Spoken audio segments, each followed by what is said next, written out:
Gitadhara Srivasadi Gaura Bhakta Vrinda Hare Krishna Krishna Krishna Hare Hare Hare Rama Rama Rama Hare Hare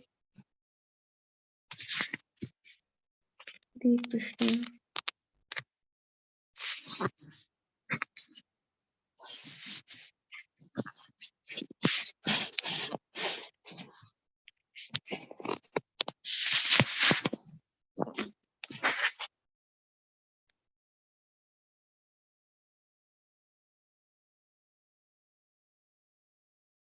Hare Krishna.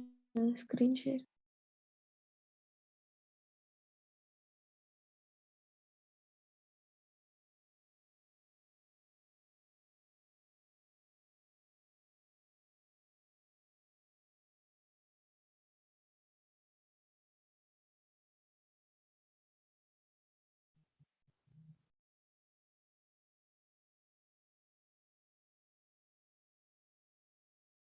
Chapter 6. Padu. Transcending designations and problems. Krishna consciousness is easily achieved. Krishna consciousness is easily achieved by the mercy of Lord Chaitanya, but only some are fortunate enough to have the mercy of Lord Chaitanya and his disciple and his disciple succession according to Bhagavad Gita. Manushyanam sahasreshu kashtat yatati siddhaye yatataamapi siddhanam kashtan mam vedti tatvata. Out of many thousands among men, one may endeavor for perfection, and out of those who have achieved perfection, hardly one knows me in truth.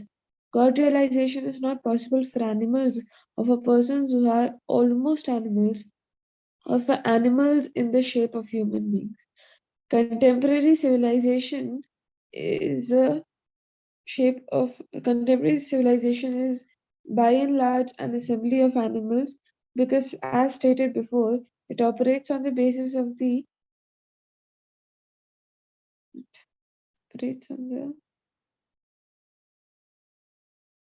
basis of the animal propensities. The birds and bees arise early in the morning and busy themselves trying to find food and sex and trying to defend themselves.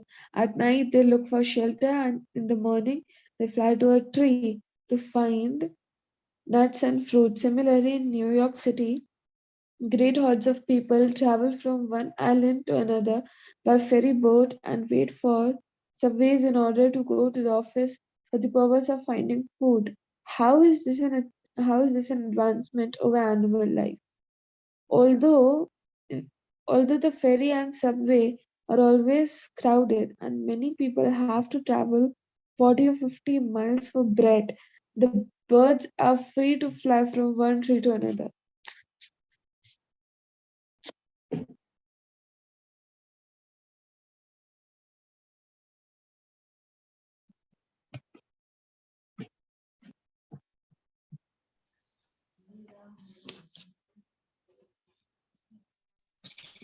Real civilization is not concerned simply with man's animal needs, but with enabling man to understand his relationship with God, the Supreme Father. When we learn about this relationship with God by any process, through Christianity, through the Vedic literatures, or through Quran, but in any case, it must be learned. The purpose of this Krishna consciousness movement is not to make Christians into Hindus or Hindus into Christians, but to inform everyone that the duty of a human being is to understand his relationship with God.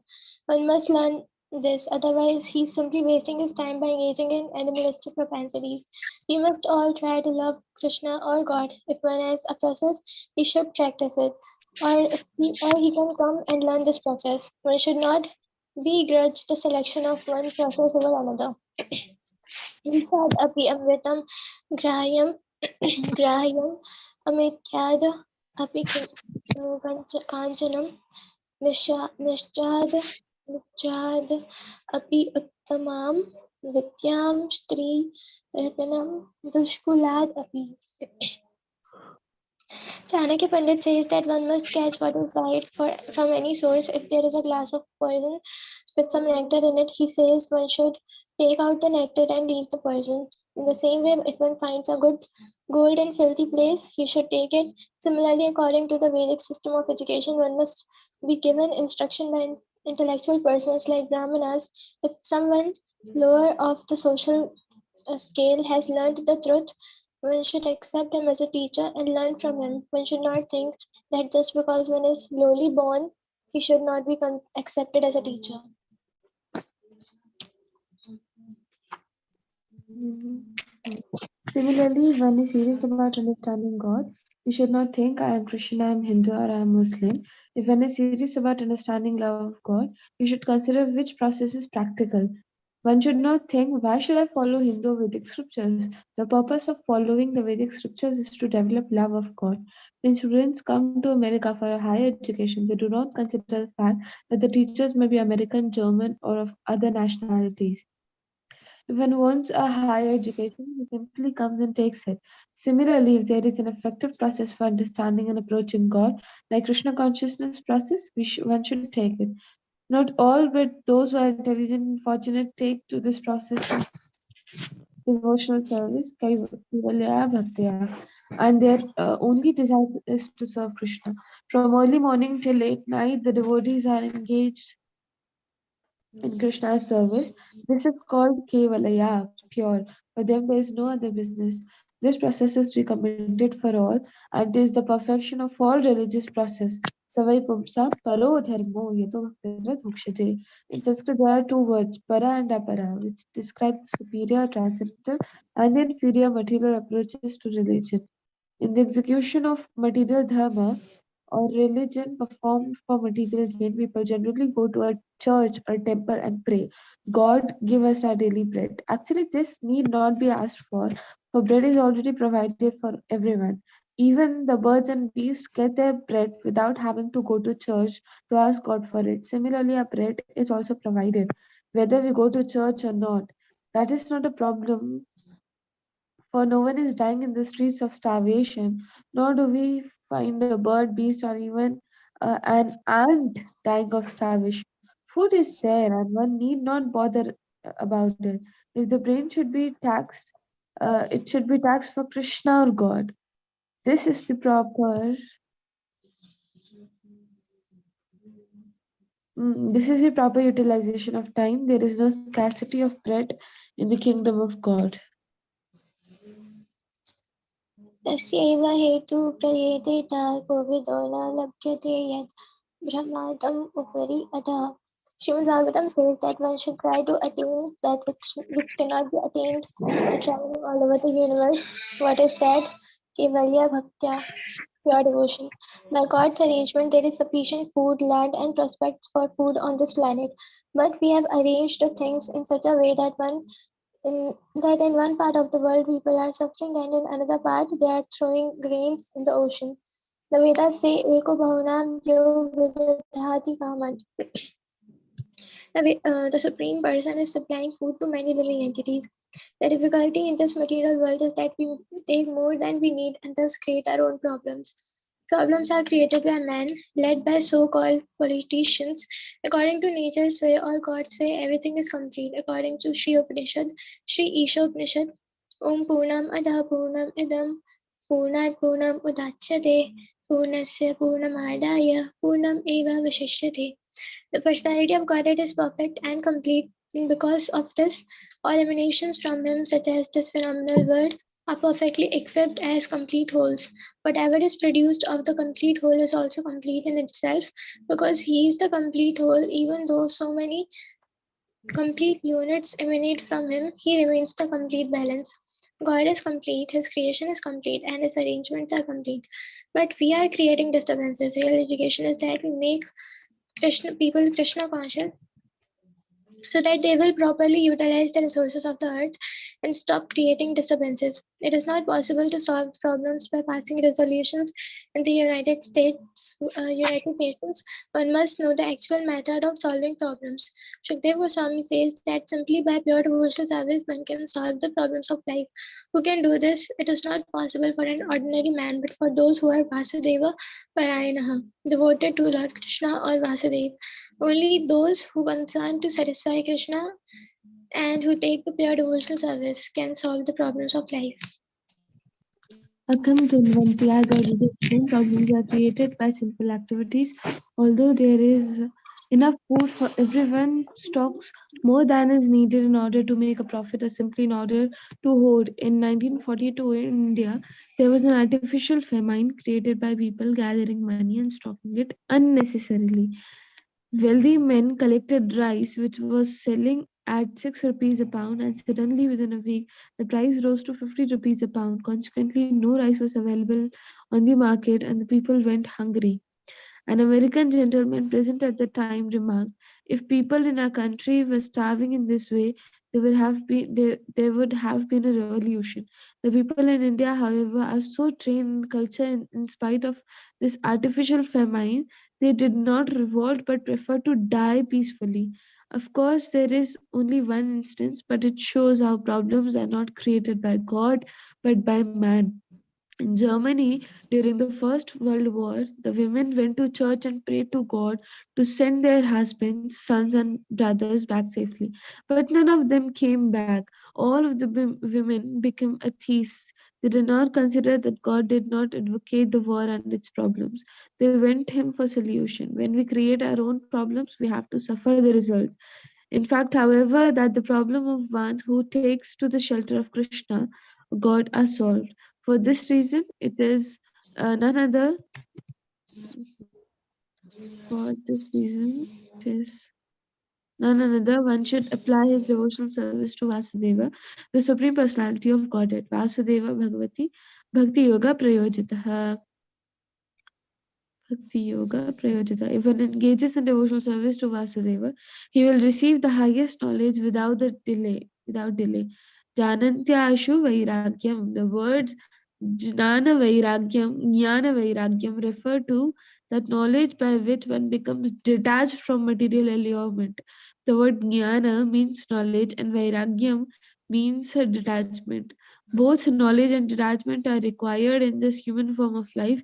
One should know I am spirit soul. I have nothing to do with this material world. But because I have desire to enjoy it in different ways, I am transmigrating from one body to another. I do not know when this began, but it's still going on. This is real knowledge. To be knowledgeable, one must understand his constitutional position and realize how he is suffering in this material world. That perfection of knowledge comes when one becomes Vasudeva Parayana, devoted to Lord Vasudeva. In Bhagavad Gita, Lord Krishna tells, Bahunam Janmanamante Jnanavan Mam Prapadyate Vasudeva Sarvamiti Sa Mahatma Sudurlabha. After many, many births and deaths, one is actually in knowledge surrenders unto me, knowing me to be the cause of all causes and all that is. Such a great soul is very rare. Those great souls who know perfectly well that Krishna or Vasudeva is the source of everything are very rare. It's easy to find so-called Mahatmas, or great souls with long beards and mustaches, who tell everyone that they are one with God and that when they die, they will wake up and become God. But these are not really Mahatmas, rather, they are Duratma, hard hearted, because they want to encroach on the rightful position of Krishna and become one with him.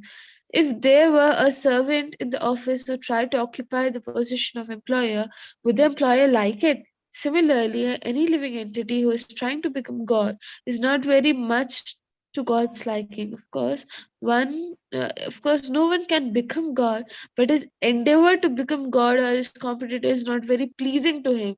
Persons who are trying and are described in Bhagavad Gita as Dvishataha envious. The Lord says, Tanaham Dvishataha Kruran, Samsareshu Naradhavan Kshipam Asurishveva Yonishu, envious, mischievous, the lower of mankind. These do I ever put back into the ocean of material existence into various demonic species of life. They are put into hellish conditions because they are envious of God's position. First, they try to occupy high positions in this material world, and when they are frustrated in this attempt, they think, now I shall occupy the position of God. Of course, this desire is also frustrated because no one can become God. God is God, and the living entity is the living entity. God is supreme and infinite. We are infinitesimal. Our position is to serve God, and when we act according to our position, we become happy. Mm. By By imitating God, happiness cannot be obtained. यस्यैका निःश्वसित कालम् अथवा लभ्य जीवन्ति लोमविलजा जगत् अन्तनाथ. There are innumerable universes, and within one breath of Mahavishnu, these universes are inhaled and dissolved within his body. How then can a living entity become God? God is not so cheap. Therefore, we must become advanced in knowledge and accept Vasudeva Krishna as the supreme. There is no question of Krishna being a man. At no stage in his appearance on earth did he appear as an ordinary living being. Even as a baby, he performed miraculous feats way beyond the abilities of the ordinary living entity. One should not consider that when he is surrendering to Krishna, he is surrendering to any ordinary man, but to the Supreme Personality of Godhead. Indeed, that is confirmed by all Vedic literatures. Agam Dhunvanti. All reactions to sinful activities are cancelled when one surrenders to Krishna. In Bhagavad Gita, Lord Krishna himself advises personal surrender to him. Sarvadharman parityajya mamekam sharanam vraja aham tvam sarvapapebhyo mokshashyami masata. Give up all varieties of religiousness and just surrender unto me, and in return I shall protect you from all sinful reactions. Therefore, you have nothing to fear. yes, screen is not visible to me. It's visible now.